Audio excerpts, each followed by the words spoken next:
Hello, hello. Let's see if anybody comes in.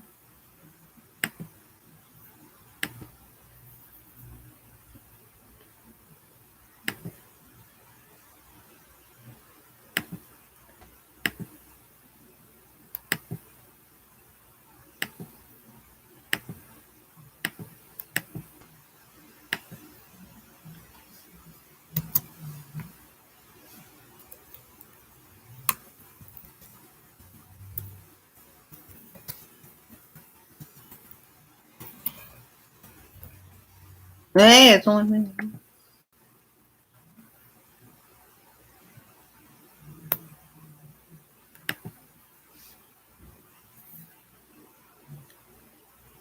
Doo, doo, doo, doo, doo.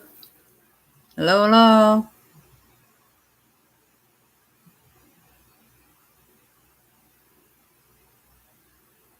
Anybody there? Well, here we go. My first show in a long time. So, is anybody here? Well, uh, I wanted to start a TV show of sorts, and hopefully, people will come and visit with me. And maybe I should have given some notice, but that's the way it goes. Um, Anybody out there? Hello.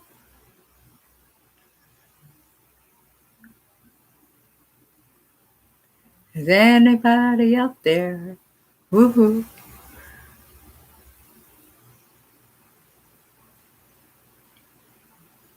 Anyway, reason for coming on was to talk about this whole thing about the uh, doctors and nurses that are having the problems about getting people vaccinated into the hospitals. Well, I wanted to share a bit of a story. About 30 years ago, during the divorce, I had decided to sign up to get education and went down to good old Portland College and decided to sign up and got a whole bunch of upgrades because by then I was like in my 40s and you know the drill. So I got upgraded and went into nursing school and decided to become a nurse. Well, they said at the time that there was only 27 students that were allowed in the class and had only allowed so many students in the class because of money and politics and all this stuff. And that's what they said 30 years ago.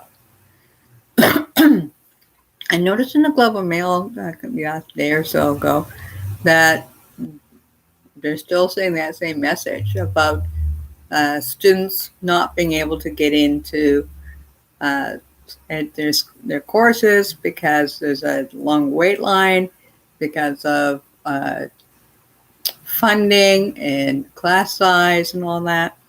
And quite honestly, I think some of that education could be done on Zoom or other alternatives. You know, for them to do this now and put this wait list on is mind-boggling to me because there's a whole bunch of people that are waiting in hospitals all around Canada, most likely in the United States and other parts of the world. And they are desperate for help. And here are young nurses willing to apply, and they're not being able to get in, you know. And the fact is that you can't put people on hold forever. And you can't put a system on hold forever. I just don't believe that's functionable for society. And I think what's happened is that nurses are getting caught, nurses and doctors are getting caught in the middle between this whole thing about the vaccines and whatever else. And we didn't have those same problems back 30 years ago. 30 years ago, we weren't fighting about vaccines. 30 years ago, we weren't That wouldn't have been a discussion. All three of my kids had their vaccines when they were, young babies and children. Uh, it was my moral responsibility to stop them from getting viruses that are out there in the world, to get uh, polio and other things. I didn't want them to get sick, so I had them have their vaccines. So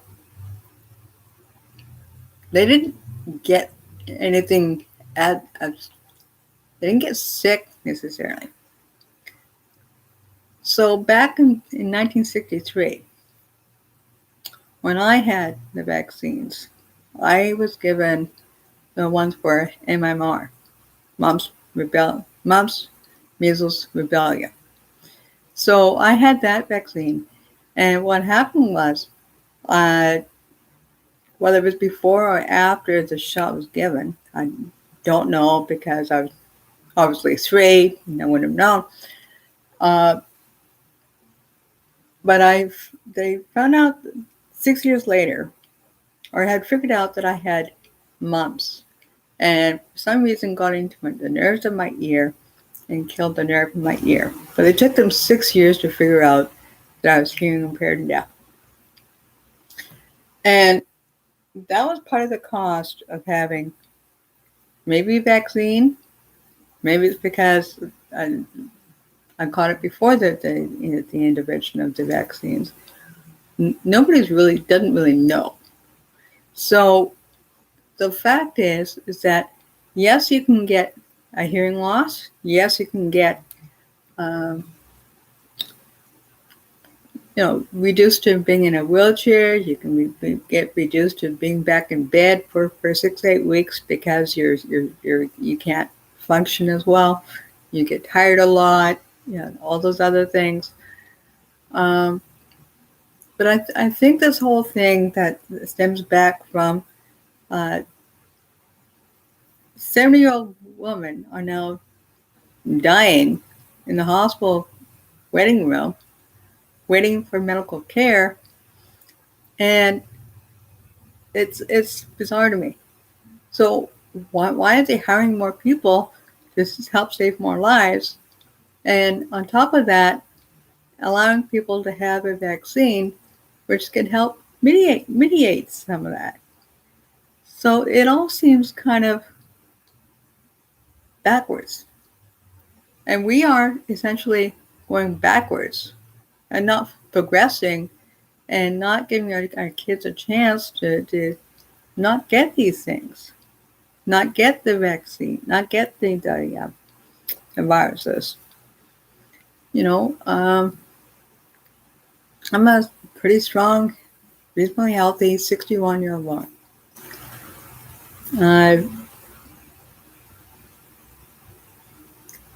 And I'm going to be a grandma in December. So, I'm pretty sure that my daughter will be able to give her newborn all the shots and everything that's required. And I'm pretty sure that my other granddaughter had her stuff to have the shots. But this whole thing about having students wait to get their education is just mind-boggling to me. Anyway, I had hoped that you would join me. I think next time I'll just try and wait a little bit before people come on. So is anybody home? Does anybody want to talk to me? No? Well, I guess it's too spontaneous. Talk to you soon.